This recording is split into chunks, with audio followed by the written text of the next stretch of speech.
vamos começar aqui mais um vídeo aqui. E hoje falando sobre Atos, cara. Vamos falar sobre Atos.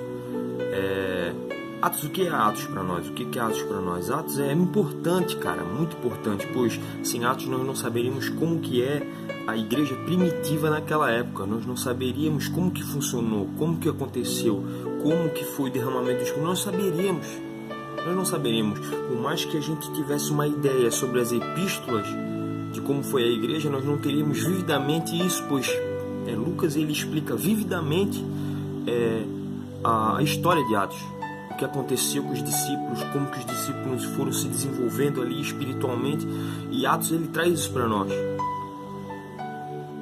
As epístolas elas são analísticas, ou seja, elas só explicam dia após dia, semana após semana o que acontece, e não vividamente.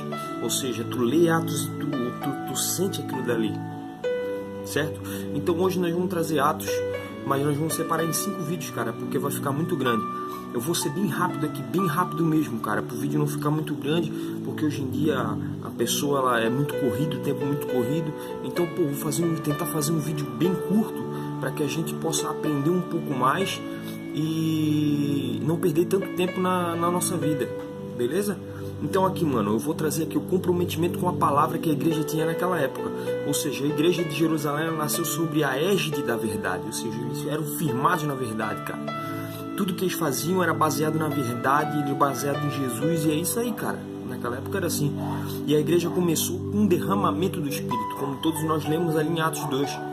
Quem nunca leu Atos 2? Todo mundo já leu, cara. E na pregação cristocêntrica de Pedro, cara. Eu tenho costume de falar Paulo, mas é na pregação de Pedro, cara. Imagina, um cara que era ignorante, que não sabia nada, não tinha um estudo avançado, não tinha nada, mas o cara pregou e converteu muita gente, cara. Converteu muita gente com aquela pregação cristocêntrica. Hoje em dia não tem mais isso, cara. É difícil tu chegar numa igreja e ouvir uma pregação cristocêntrica. Hoje em dia muitas outras coisas sendo pregadas, bem materiais, isso e aquilo outro, mas a gente está deixando o principal para trás, cara, que é a pregação cristocêntrica, ou seja, tudo tem que se convergir em Cristo, cara. O Espírito converge em Cristo, tudo converge em Cristo. Nós temos que convergir no Espírito, o Espírito converge em Cristo e Cristo converge em Deus, cara. É sempre assim, é uma escala gradativa. Jesus, quando ele estava na terra, ele pregava Deus. E o Espírito Santo hoje prega Jesus. E nós temos que pregar eles, cara. E é isso daí. E os novos convertidos que eram convertidos, eles se firmavam, eles tinham perseverança na doutrina dos apóstolos, perseveravam, pois a igreja daquela época, ela era uma igreja que aprendia. Ou seja, eles sentavam ali, eles queriam aprender, eles tinham a sede de aprender, porque eles sabiam o propósito deles, que era o quê? Ir por todo mundo e pregar o evangelho. Ou seja, desculpa que a minha mãe tá falando ali, mas é isso daí mesmo, a gente vai gravar assim e sem fazer corte nenhum, cara, sem fazer corte nenhum. O Espírito de Deus leva o povo de Deus a submeter-se à palavra de Deus. Tem uma citação de Justus Gonzalez que destaca que o perseverar no ensino dos apóstolos não quer dizer que o povo não se desviava, não se desviou da doutrina dos apóstolos ou perseverou ortodoxamente. Quer dizer que eles perseveravam na prática de aprender com os apóstolos, ou seja, eles tinham vontade de estar com os apóstolos para aprender aquilo que os apóstolos sabiam. Mas cara, Pedro não tinha conhecimento, Pedro é ignorante. Como que pode isso? Como é que os caras querem aprender com um cara que não sabe nada? Como que ele não sabia? Ele ficou com o mestre dos mestres, velho. Ele ficou com o cara que sabia tudo desde o princípio da criação. Ele aprendeu com o professor dos professores, cara. Hoje em dia, tem Hernando Dias Lopes, tem isso, tem aquilo outro. Mas, mano, Jesus era Jesus, cara. Jesus é o dono de tudo, tudo foi feito por ele e nada do que foi feito sem ele se faria. É isso que nós temos que ter entendimento. E hoje em dia o povo ele não quer mais aprender, cara. Ele não tem mais a sede de aprender. Nós temos pastores hoje, nós temos lugares onde nós podemos aprender mais sobre Cristo, nós podemos aprender mais sobre a palavra, e nós não queremos, nós só queremos sentar na cadeira na igreja, levantar as nossas mãos e ficar por aí mesmo. E não é assim, cara. Não é assim. Me desculpa falar, mas não é assim. Por isso que nós estamos hoje em dia vivendo uma igreja fria, uma igreja morta dentro das igrejas. É isso daí, cara. É isso daí. Eu não vou ficar cobertando, não, porque é o que nós estamos vivendo hoje. E Jesus, ele diz, muitas vezes na palavra dele, ele fala sobre o esfriamento espiritual, cara, e muitos se apartarão, e muitos se esfriarão, e assim que velho, assim foi determinado desde o começo dos tempos, desde antes de nós ser criado, o universo, tudo já foi determinado isso, cara. Ou seja, eles eram alunos ou discípulos ávidos por conhecimento sobre o comando dos mestres. Mano,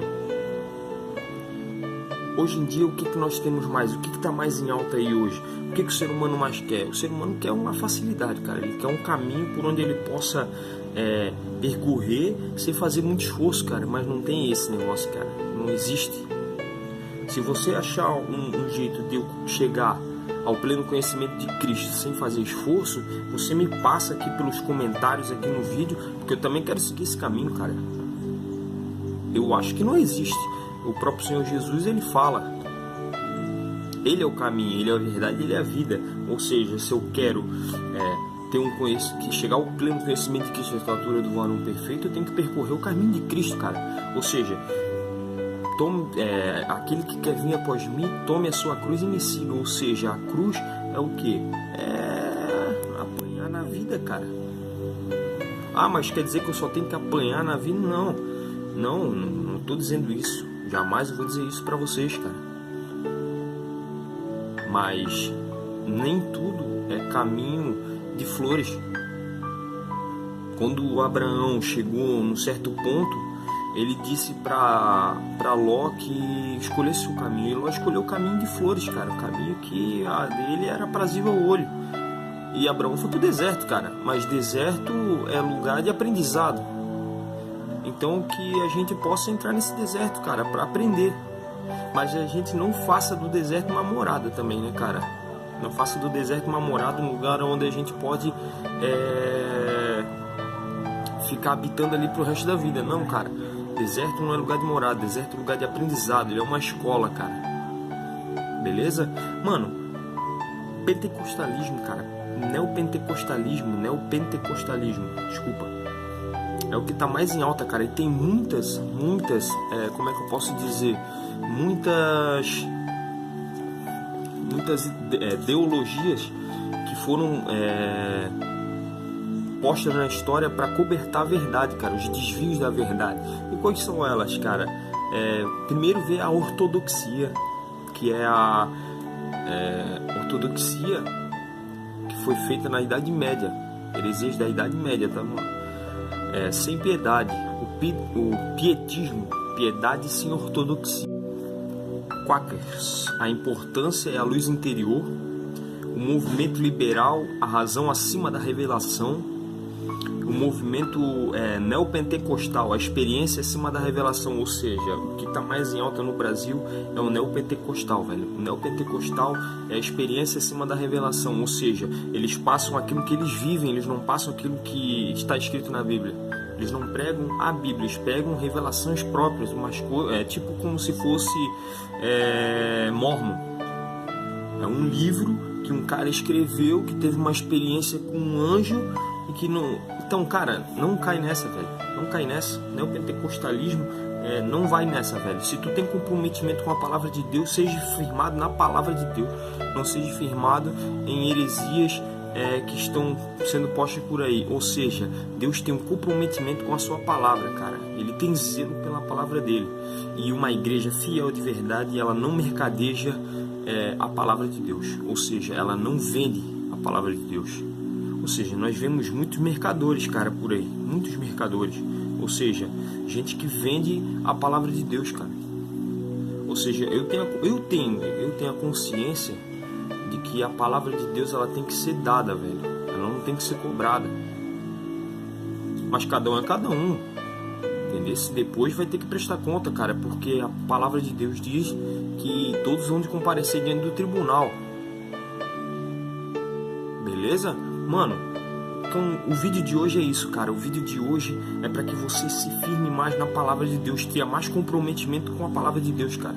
A palavra de Deus ela não é brincadeira, ela não foi posta aqui apenas para ser um livro de cabeceira aberto no Salmo 91, Salmo de promessa e só isso, cara. Não, a palavra de Deus ela foi feita para ser estudada, ela foi feita para ser pregada, ela foi feita para ser vivida, cara.